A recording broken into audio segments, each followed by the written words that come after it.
नमस्कार, India voice देख रहे हैं आप और मैं हूं आपके साथ आदित्य सिंह। स्वागत है आपका खबर दिन भर में। तो चलिए बुलेटिन की शुरुआत करते हैं और सबसे पहले बात करेंगे जहां प्रधानमंत्री नरेंद्र मोदी ने शनिवार को भूस्खलन प्रभावित केरल के वायनाड का दौरा किया। यहां प्रधानमंत्री मोदी ने राहत एवं बचाव कार्य का जायजा लिया। इसके साथ ही पीएम मोदी ने कहा कि संकट की इस घड़ी में पूरा देश पीड़ित परिवारों के साथ खड़ा है। इस दौरान उन्होंने और क्या कुछ कहा, आइए आपको सुनाते हैं।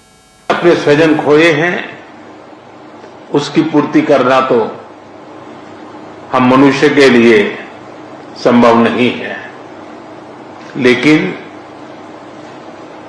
उनका भावी जीवन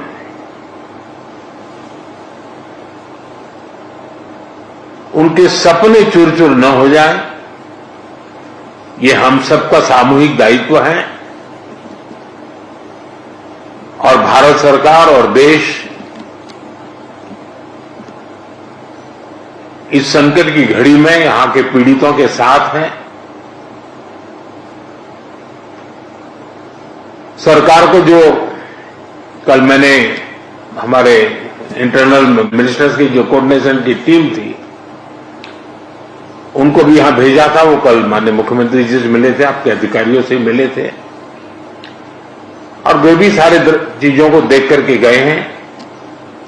और जैसा माननीय मुख्यमंत्री जी ने मुझे बताया है कि वो एक पूरा डिटेल में मेमोरेंडम भेजेंगे और मैं विश्वास दिलाता हूं इन परिजनों को भी कि वे अकेले नहीं हैं। इस दुख की घड़ी में चाहे राज्य सरकार हो, केंद्र सरकार हो या देश के जन जन नागरिक हो, हम सब उस संकट की घड़ी में उनके साथ हैं। सरकार ने जो नीति नियमों के तहत जो आपदा प्रबंधन के लिए राशि भेजते हैं उसका काफी हिस्सा पहले ही दिया हुआ है और भी हिस्सा हमने तुरंत रिलीज किया है। और जैसे ही मेमोरेंडम आएगा तो बहुत ही उदारतापूर्वक इन सारी समस्याओं के समाधान के लिए केरल सरकार के साथ भारत सरकार खड़ी रहेगी। और मैं नहीं मानता हूं कि धन के अभाव में यहां कोई काम रुकेगा। जहां तक जानहानि हुई है, हमारे लिए इन परिजनों को फिर से एक बार, क्योंकि छोटे बच्चे हैं, परिवार में सब कुछ खो चुके हैं, इनके लिए एक लंबे समय की योजना हम लोगों को बनानी होगी। मैं आशा करता हूं कि राज्य सरकार उस पर भी विस्तार से करेगी और उसमें भी जो कुछ भारत सरकार अपना हाथ बटा सकती हैं वो बटाएगी। लेकिन मैंने, जैसा अभी मुख्यमंत्री जी बता रहे हैं, मैंने एक ऐसी आपदा को बहुत निकट से देखा हुआ है, अनुभव किया हुआ है। 79 में, आज से 40-45 साल पहले की बात है, गुजरात में मोरबी में एक अर्थन डैम था और भारी बारिश हुई और डैम पूरा नष्ट हो गया। और आप कल्पना करें, वो डैम बहुत बड़ा था, मच्छू, वो पूरा पानी, और मोरबी एक शहर है, उसमें घुस गया और 10-10, 12-12 फीट पानी था पूरे शहर में। 2500 से ज्यादा लोग उसमें मृत्यु हुई थी। और वो भी मिट्टी का डैम था, तो पूरी मिट्टी पूरे हर घर में, मैंने उसको करीब 6 महीने वहां रहा था। एक वॉलेंटियर के रूप में उस समय मैं काम करता था और मैंने मड़ के बीच जो समस्याएं पैदा कैसी होती है, उसमें किस प्रकार से मुसीबतें झेलनी पड़ती है, उसको बराबर मैंने उसको, क्योंकि वॉलेंटियर ग्रुप में मैंने काम किया है तो मुझे पता है। तो मैं भी अंदाज कर सकता हूं कि जिस समय ये परिवार के परिवार मड़ में बह रहे होंगे तब वो कितनी बड़ी कठिन परिस्थिति रही होगी। और उसमें भी जब कुछ लोग जान बचा करके निकले हैं, उनको देख करके लग रहा है कि ईश्वर ने कैसे उनकी कृपा की उनको। तो खबरों में आगे बढ़ेंगे और बात करेंगे उत्तर प्रदेश के मुख्यमंत्री योगी आदित्यनाथ शनिवार को अयोध्या पहुंचे, जहां उन्होंने मिल्कीपुर विधानसभा इलाके में श्री राम दरबार की मूर्ति की प्राण प्रतिष्ठा की। इसके बाद सीएम योगी ने करमडांडा फार्मेसी कॉलेज में आयोजित जनसभा को संबोधित किया, जहां उन्होंने कहा कि दुनिया के किसी कोने में हिंदू प्रताड़ित हो रहा है तो आवाज नहीं उठाई जा रही है। इस दौरान उन्होंने और क्या कुछ कहा, आइए आपको सुनाते हैं। आज अयोध्या को आप देखेंगे, हर व्यक्ति जो अयोध्या 5 वर्ष पहले 7 वर्ष पहले आया होगा, इस नई अयोध्या को पहचानने में उसको थोड़ा भूल जरूर हो जाएगी। लेकिन मैं आपसे एक बात जरूर कहूंगा, ये जो नई पहचान मिली है, ये जो नया सम्मान मिला है, सम्मान प्राप्त आसानी से नहीं होता है, सम्मान आसानी से नहीं मिलता है, और अगर मिलता है देव योग से मिलता है, गुरु कृपा से मिलता है, संतों के आशीर्वाद से मिलता है, तो उसको सजोए रखने के लिए भी उतनी ही परिश्रम और साधना की आवश्यकता पड़ती है, और उसको बचाए रखना यह अयोध्या वासियों का दायित्व ज्यादा है कि हम इस सम्मान को बरकरार रखते हुए अयोध्या की पहचान को देश और दुनिया के सामने इसी मजबूती के साथ स्थापित करने का कार्य करें। जो भी अयोध्या आए, अयोध्या के वैभव के साथ साथ यहां की धार्मिक परंपरा रीति रिवाजों का विभूत होकर के जाए और उसको अंगीकार करते हुए पूरी देश और पूरी दुनिया अयोध्या की तरफ फिर आकर्षित होकर के आए। आज अयोध्या की जब हम बात करते हैं तो अयोध्या में 500 वर्षों का इंतजार समाप्त हुआ। पूज्य संतों का लंबी साधना और संघर्ष आज अयोध्या धाम में प्रभु रामलला के विराजमान होने के साथ वह मूर्त रूप ली है, दुनिया को अयोध्या की ओर आकर्षित की है। जिन लोगों के लिए संभव था कि अयोध्या में क्या भगवान राम का जन्मभूमि पर मंदिर बनेगा, लोग पूछते थे, प्रश्न भरी निगाहों से पूछते थे। हम लोग तब भी कहते थे हां जरूर बनेगा, चिंता मत करिए, जरूर बनेगा, अवश्य सफलता मिलेगी। जो लोग बोलते थे कि अयोध्या की सड़कें चौड़ी होंगी, हमने कहा अयोध्या की तो होंगी, लेकिन अयोध्या से आसपास का क्षेत्र भी लाभान्वित होगा। और आज लखनऊ से अयोध्या के बीच में हो, लखनऊ से प्रयागराज के बीच में हो, अयोध्या से रायबरेली के बीच में हो, अयोध्या से गोंडा के बीच में हो, अयोध्या से बस्ती का मार्ग हो, अयोध्या से काशी का मार्ग हो, ये सभी मार्ग 4 लेन की कनेक्टिविटी से जुड़ चुके हैं। बाकी जो बचा है वह जुड़ने की प्रक्रिया के साथ आगे बढ़ चुका है। हमें सम और विषम परिस्थिति में कोई हमारे मूल्यों के से डिगा न सकता हो, कोई हमें हमारी भावनाओं के साथ खिलवाड़ न कर सकता हो, यह हम अवश्य प्रयास करें। क्योंकि जो नकारात्मक ताकतें हैं, जिनके मन में आपके प्रति सद्भावना नहीं, दिखावटीपन है,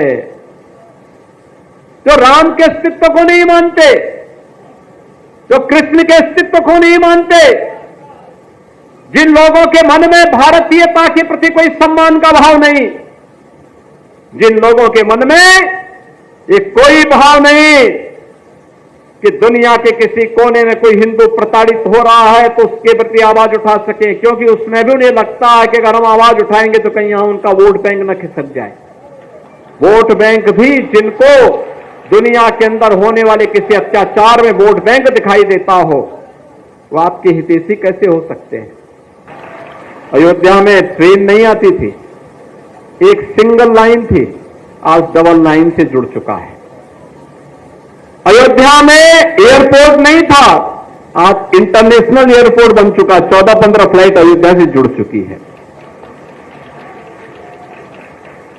कितने वर्ष लगे अयोध्या में हवाई जहाज को आने में? मुझे लगता है कि हजारों वर्ष लग गए, हजारों वर्ष। भगवान राम अपने पुष्पक विमान से यहां पधारे थे और पूरा द्वापर चला गया, कलयुग भी अपने एक लंबे कालखंड को संपन्न कर चुका है। अब अयोध्या में इंटरनेशनल एयरपोर्ट बना है। और ठीक है, तकनीक उस समय की रही होगी कि भगवान राम जिस पुष्पक विमान से आए थे वो कहीं भी उतर जाता था, लेकिन आज के नए तकनीक में एयरपोर्ट के किसी भी एयरलाइंस के लिए रनवे चाहिए होता है, एयरपोर्ट चाहिए होता है, और उस रनवे के लिए एयरपोर्ट बनाना आवश्यक होता है। इंटरनेशनल एयरपोर्ट आपके अयोध्या धाम में बन चुका है। याद रखना, जो बांग्लादेश में हो रहा है, जो चर्चाएं हो रही थी अभी, वहां 90% जो हिंदू बचा है वह दलित समुदाय से है। और मैं इसीलिए कहना चाहूंगा, ये जो सबके मुंह सिले हुए हैं, इसलिए सिले हुए हैं क्योंकि इनके मालूम है कि बांग्लादेश को हिंदू उनका वोटर नहीं होगा। वह हिंदू है, ये हो सकता है उसकी गलती हो, लेकिन हम उसको गलती नहीं मानते, हम उसको मानते हैं उसका सौभाग्य है कि वह हिंदू है और उसकी रक्षा करना हम सबका दायित्व है। उसकी पीड़ा के साथ खड़ा होना हमारा दायित्व है। हमारे लिए वह हिंदू है, एक मानव है, एक मानव के नाते उसकी मानवता की रक्षा करना, उसके जीवन को संरक्षण देने के लिए एक आवाज उठाना, ये हमारा दायित्व है और हम अपने इस दायित्व को निर्वहन जीवन भर करेंगे।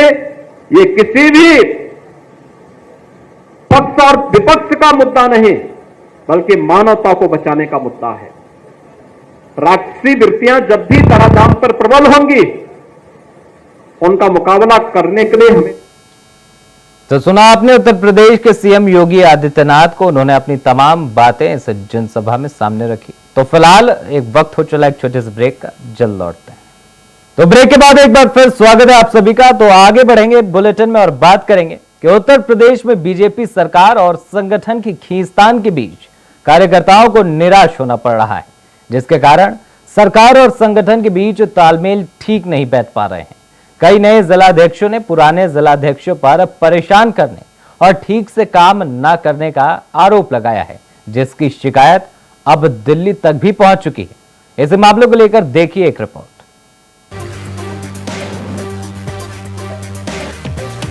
उत्तर प्रदेश में बीजेपी सरकार और संगठन की गुटबाजी की वजह से एक तरफ निगम आयोग और बोर्ड में करीब 11,000 से ज्यादा राजनीतिक नियुक्तियां अटकी, लटकी और भटकी हुई है, तो वहीं दूसरी तरफ जिला अध्यक्षों को नई टीम नहीं मिल पाई है, जिस वजह से सरकार और संगठन के बीच तालमेल ठीक से नहीं बैठ पा रहा है।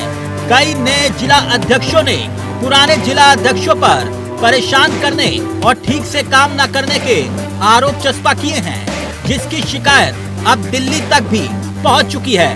खबरें तो यही है। कई जिला अध्यक्षों का ये भी तर्क है कि पुरानी टीम के लोग काम में सहयोग नहीं करते हैं। हमने नई टीम बनाने के लिए जिला स्तर पर भी बात की है और नए लोगों के नाम की लिस्ट भी भेजी है, लेकिन इस पर सहमति नहीं बन पाई है। वहीं दूसरी तरफ बीजेपी सरकार और संगठन में तालमेल न होने की वजह से निगम, आयोग और बोर्ड में करीब 11,000 से ज्यादा राजनीतिक नियुक्तियों के अटका होना भी सवाल खड़े कर रहा है। करीब 2.5 साल में कई दौर की बैठकों के बाद भी सरकार और संगठन के बड़े नेता मिलकर कोई फैसला नहीं ले सके हैं। यही वजह है कि अब बड़ी संस्थाओं में सहयोगी दलों की हिस्सेदारी और कार्यकर्ताओं की नियुक्ति का मामला दिल्ली दरबार तक पहुंच चुका है। उत्तर प्रदेश में 25 मार्च 2022 को सरकार ने शपथ ली और सरकार का गठन हुआ। उसके बाद से सभी कार्यकर्ता अपनी नियुक्ति का इंतजार कर रहे हैं। बीजेपी की तरफ से समय समय पर आश्वासन भी दिया गया, लेकिन नियुक्तियों का पिटारा नहीं खुला। बीजेपी में कई महीनों से चल रही खींचातान के बीच सीएम योगी आदित्यनाथ लगातार बैठकों पर बैठकें कर रहे हैं, जबकि दूसरी तरफ डिप्टी सीएम केशव प्रसाद मौर्य और तीसरा खेमा बीजेपी के प्रदेश अध्यक्ष भूपेंद्र सिंह चौधरी और डिप्टी सीएम ब्रजेश पाठक का है। ऐसे में माना जा रहा है कि एक राय मिलकर नहीं बन पा रही है।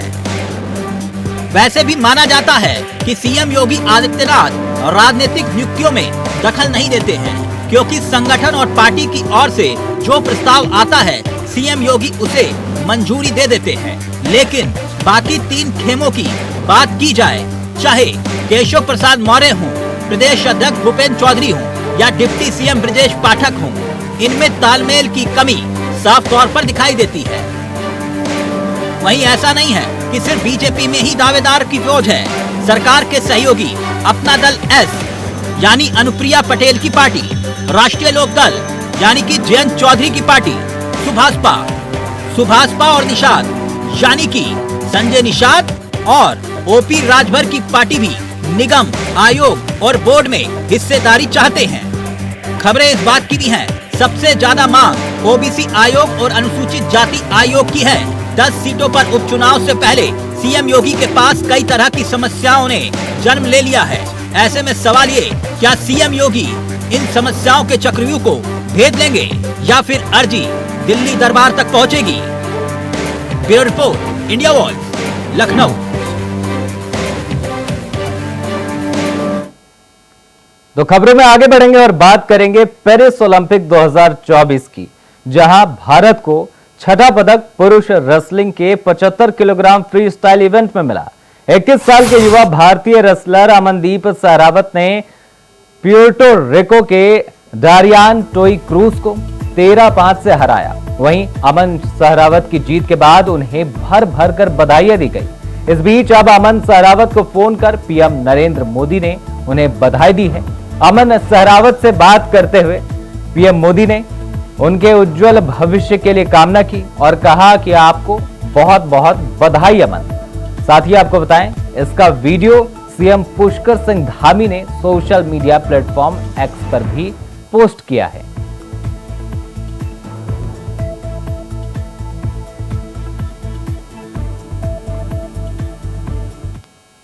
अमन नमस्ते। नमस्ते सर जी।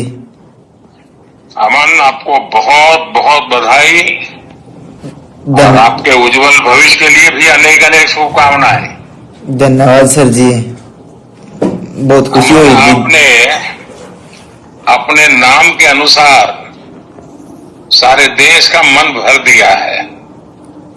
हाँ जी, मेरी देशवासियों का आशीर्वाद था जी और आपकी मेहनत थी जी, जो इतने एक सुविधा दी जी टॉप्स ने और साई ने जी, आपने भी सबकी मेहनत है जी। तो खबरों में आगे बढ़ते हुए बात करेंगे राष्ट्रीय राजधानी दिल्ली की, जहां आम आदमी पार्टी कार्यालय में मनीष सिसोदिया ने लोगों को संबोधित किया, जहां उन्होंने कहा कि जीत ईमानदारी की हुई, भगवान के घर देर है अंधेर नहीं। इसके साथ ही इन्होंने और क्या कुछ कहा, आइए आपको सुनाते हैं। मैंने कहा जी, एक ही सफलता का मंत्र है, दिल्ली के एक एक बच्चे के लिए शानदार स्कूल बना के देने हैं, यही हमारी सफलता है। और इसके लिए मैं कल से कह रहा था अपने साथियों से, हम तो रथ के घोड़े हैं, हमारा असली सारथी अभी जेल में बंद है, वो भी बाहर आ जाएगा। फिर उसके बाद हमको तो जहां हकेंगे हम हकेंगे, लेकिन हमारा असली सारथी अभी जेल में बंद है और जेल के ताले टूटेंगे, बहुत जल्दी छूट के आ जाएंगे। बहुत कृपा है अरविंद जी के ऊपर बजरंगबली की। आपको याद है ना, लंबे समय से बहुत सारे लोग साथ हैं, कितने शुगर का पेशेंट होने के बावजूद कितना लंबा लंबा फास्ट किया, केवल बजरंगबली जी की कृपा से। तमाम तरह के आरोप, इतने इतने आरोप लगाए झूठे झूठे, बच गए, निकल के आ गए केवल अरविंद जी बजरंगबली जी की कृपा से। और मैं समझता हूं भगवान की कृपा, बजरंगबली जी की कृपा हम पर कल हुई बाबा साहब के दिए हुए संविधान की बदौलत। बाबा साहब ने, जब ये मुकदमे की सुनवाई चल रही थी, मैं बहुत ध्यान से सुन रहा था, पढ़ रहा था, पूरी डिटेल ले रहा था वकील साहबों से। बाबा साहब ने 75 साल पहले, करीब 75 साल पहले अंदाजा लगा लिया था कि कभी कभी ऐसा भी होगा, हम लोकतंत्र का संविधान बना रहे हैं, लेकिन कभी कभी ऐसा भी होगा कि इस देश में तानाशाही ताकतें आके आतंकवादियों और ड्रग माफियाओं पर लगाए जाने वाले कानून को आम आदमी के ऊपर लगाएंगे, व्यापारियों के ऊपर लगाएंगे, विपक्षियों के ऊपर लगाएंगे। तो उस वक्त उन व्यापारियों को, उन आम आदमियों को, उन विपक्षियों को कौन बचाएगा? तो बाबा साहब ने पहले ही लाइन जोड़ दी थी, संविधान बचाएगा। यही भगवान की कृपा है। कौन बचाएगा उनको जब तानाशाह सरकार अपना जुल्म करेगी, एजेंसियों का दुरुपयोग, कानूनों का दुरुपयोग करेगी, जेलों का दुरुपयोग करेगी, तो कौन बचाएगा? 75 साल पहले उस महान शख्सियत ने लिख दिया था कि मैं ऐसा संविधान दे रहा हूं कि तुमको संविधान बचाएगा। आज हम संविधान की बदौलत खड़े, संविधान की ताकत से यहां पे खड़े हैं। आज मैं शुक्रगुजार हूं देश के संविधान का, बाबा साहब का, और साथ साथ बहुत विनम्र निवेदन के साथ में माननीय सुप्रीम कोर्ट का। बहुत विनम्र सम्मान के साथ में। माननीय सुप्रीम कोर्ट ने संविधान की दी हुई ताकत का इस्तेमाल करते हुए कल तानाशाही को कुचला, तानाशाही को कल गलत ठहराया। और माननीय सुप्रीम कोर्ट के साथ साथ मैं बहुत तहे दिल से शुक्रगुजार हूं उन वकीलों का जो पिछले 1.5 साल से 17-18 महीने से और बल्कि उससे पहले से भी पूरी लड़ाई लड़ रहे हैं। मैं जेल में बैठा था, आप लोग आंदोलन कर रहे थे, अरविंद जी जेल में बैठे हैं, आप लोग यहां सड़कों पे डंडे खा रहे हैं, लेकिन वो वकील इधर से उधर धक्के खा रहे हैं, एक कोर्ट से दूसरे कोर्ट धक्के खा रहे हैं, एक कागज से दूसरे कागज में जा रहे हैं। इनकी एक एक साजिशों का, इनकी एक एक चालबाजियों का, इनकी एक एक तिगड़मों का जवाब दे रहे हैं अदालतों में खड़े होकर, इनके एक एक झूठ का पर्दाफाश कर रहे हैं।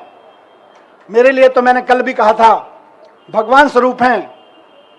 किसी भी जेल में बंद होने वाले एक व्यक्ति के लिए तो वकील भगवान स्वरूप होता है, और मेरे लिए तो सिंघवी साहब वाकई भगवान स्वरूप हैं। अभिषेक मनु सिंघवी जी, जिन्होंने इस पूरी कानूनी लड़ाई को इस अंजाम तक पहुंचाया और जल्दी अरविंद जी को भी बाहर लेकर आएंगे। मैं धन्यवाद करता हूं सिंघवी साहब का, मैं धन्यवाद करता हूं दयान कृष्णन साहब का, मैं धन्यवाद करता हूं मोहित माथुर साहब का, जिन्होंने बहुत बेबाकी से अदालतों के सामने ईडी और सीबीआई और भारतीय जनता पार्टी के सच को बेनकाब किया है।